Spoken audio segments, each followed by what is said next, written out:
Hello everybody and welcome to today's video. We're going to be taking a look at the GT World Challenge round in Misano, which is in Italy.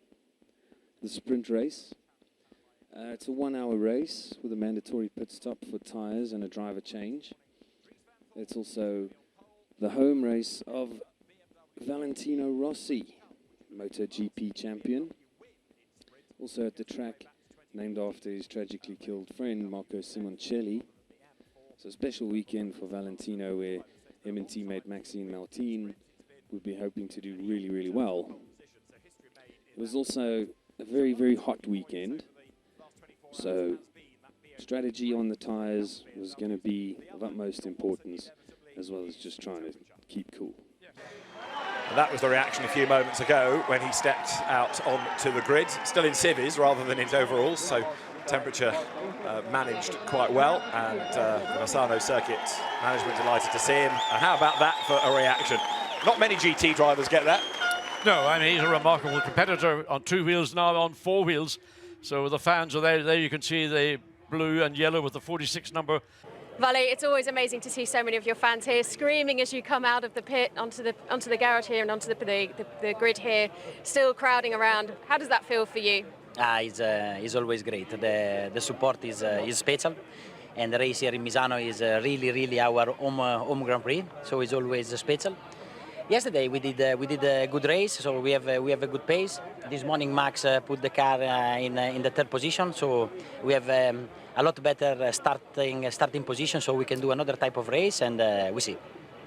And of course, you know, great qualifying as well today. A fantastic crowd ahead of us to cheer you on at the start, to cheer Max on at the start. You'll be taking the 2nd stint. Coping with the heat okay? Yeah. Max is always very fast, and he will do the first half. Will be very hard with the hot, because really the temperature is out of control. Yeah. But like this, with all the people race in front of all the crowd, is a lot better. You have more fun. Enjoy it. Thanks a lot, Vale. So as the cars prepared to get underway, it was the team of Dries van Theur and Charles Weerts on pole position for Team WRT, the BMW M4. They were, in fact, teammates of Valentino Rossi and Maxime Martin, who would be starting in 3rd position. And so as the cars circled around on the warm-up lap, it was just about time for race 2. Which is about to start. Race 2 at Misano, in the sunshine, in high temperatures, is go. Green light goes on, and a great start by Van Thor. Martin switches sides to go to the outside of Niederhauser. Van Thor weaves around to try and defend on the run to turn 1. Niederhauser back up the inside of Martin, retakes 2nd place then. And Consolapalainen in the Ferrari tries to squeeze up to 4th, but Christopher Hauser says, no, you don't. There are others that skip the entry to turn 2 by running wide at turn 1. But it's BMW in the lead, and Van Thor has done exactly what he needed to do. He's converted pole into the lead. At the race start, everyone managed to get through the first couple of corners okay. Guys are jostling for position. There's 42 cars in this race. A lot of cars to try and squeeze through the tricky first corners. There were a few guys running a bit wide, a few guys cutting a few corners, but it was all sort of legal in the race start. As this was Maxime Martin in the 46 car, he was in 3rd place behind Patrick Niederhauser, and he was looking for a way through in the early parts of the race as Dries van Theur continued to lead from pole position. Some scrapping for position in the back. So in the opening 15 minutes or so, the guys were just jostling for position and racing around. Then, with about 43 minutes to go, Alessio Deleda and Patrick Krupinski, they'd get together in the McLaren and the Audi R8, making a mess out of trying to rejoin. And further up the road, there was all kinds of shenanigans going on. Look at this, over the Mercedes there, overtaking with 4 tires off the track. Something had to give here, and it was the Audi R8 of Alberto De Falco leaving the track and into the wall there. Fantastic racing, but getting a little bit out of hand towards the end there. This brought out the caution. Let's have a look. This dive by Patrick Krupinski up on the inside of Alessio Deleda. Contact made between the two. Bits of bodywork dislodged, and they both spin.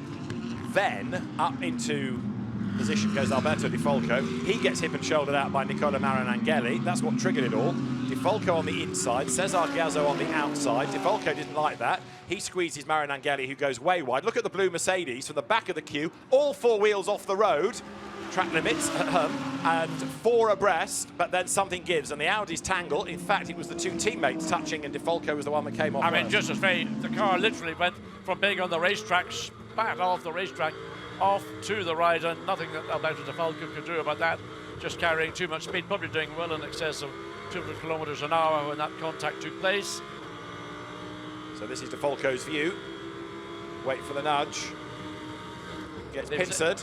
Yeah, he was simply the meat in that Audi sandwich. So the safety car had bunched up the pack once again, eliminating Vanthoor's lead. And we were going to go racing with about 35 minutes left to go. Vanthoor leading from Niederhauser and then Maxime Martin. As they got underway, these guys were getting racy before the final corner. It's the same rules as Formula One. You're not allowed to overtake to the start-finish line, but geez, these guys. 33 minutes to go, about a lap later, the leaders ducked into the pits. Niederhauser continued. Vanthoor and Martin, they came in early.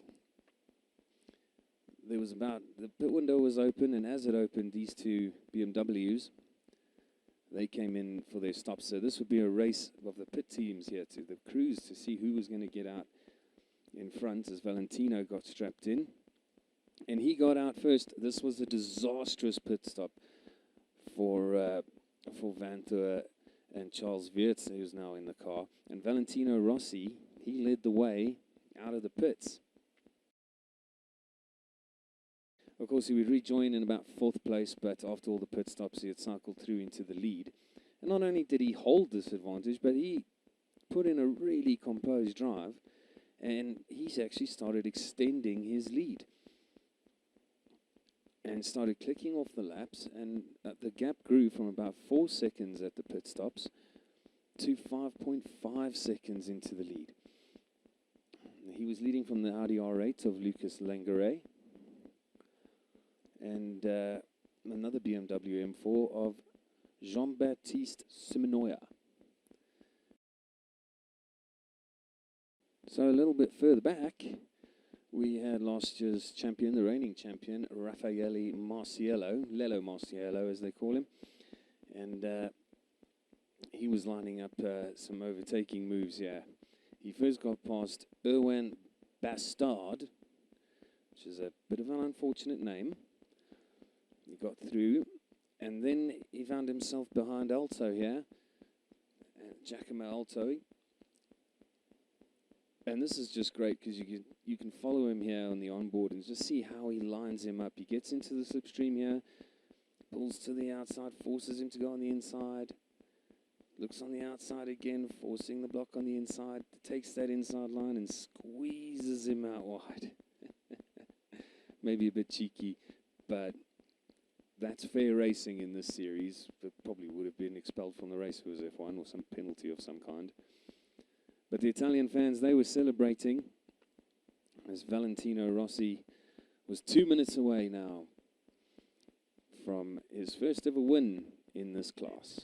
It is hard not to get excited about this. However, cynical one might be a hardened motor racing fan, because here you're watching somebody who has changed disciplines, who has come into a very bright spotlight, into a really tough GT championship, learnt a lot, and here at his home circuit where he had 3 MotoGP successes, he's about to start the last lap, and so Valentino Rossi accelerates there now out to turn 16. There's lots of applause for that. He's on his last lap, and a first outright win in a GT car beckons. Valentino Rossi is almost home, comes down the back straight, heads towards Curvoni through the kink, and it's a great sounding car, the BMW, but I fear you won't hear it cross the line for all the cheers. He comes now up towards turn 13, then to the hairpin.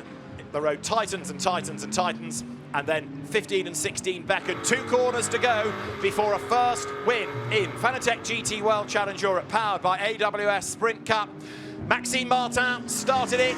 Valentino Rossi brings it home for a first ever win, and a great reception. Valentino Rossi, Maxime Martin win at Misano. Fantastic drive by both Lucas Legere and Christopher Hauser are second, Jean-Baptiste Simonard, Thomas Neubauer are third. And you can see how much that means to Valentino. Maxime Valle, Vincent Voss celebrating as well. It's a wonderful, wonderful atmosphere. This is just incredible. I'm going to try and get Valle first if I can. A home win, your first win in this category. Come on, and where does that rate? Congratulations, buddy. Thanks a lot. So we know that we can make a good race, but P1 is P1, you know. It's completely different, the feeling. I'm very, very happy. And also Misano is special. And where does that rate on the scale of all your races? The BMW, all the team, Max, all the guys, yeah. Max, you couldn't watch. You said to me in the garage, I know he's going to do it, but I cannot watch.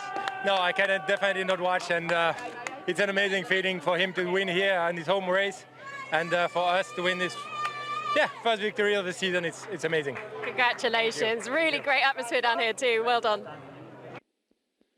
So a great first win there for Valentino Rossi. He was delighted. Even Gemma Clark got a hug there. The interviewer, she even got a hug. As the boys came out onto the podium, wow. Valen's got a few podiums in this series, but this was his first ever win. And to do it at Misano, the track that he loves, in front of his home crowd. I mean, this is the track where the VR46 Academy is basically their home base, really. It's the same region where Valentino lives, where he grew up. So this really is a home race. That image there we've seen a few times. This is a really cool series, the GT World Challenge. I encourage all of you to check it out and watch it. It's really cool racing. So if you haven't seen it and you're not following it, check it out next time they're on. Have a Google and see. And if there's anywhere to track near you, I suggest you go because it's really, really cool. But that's it for today's video, guys. Hope you enjoyed. And we'll see you in the next one. And until then, have a good time all of the time.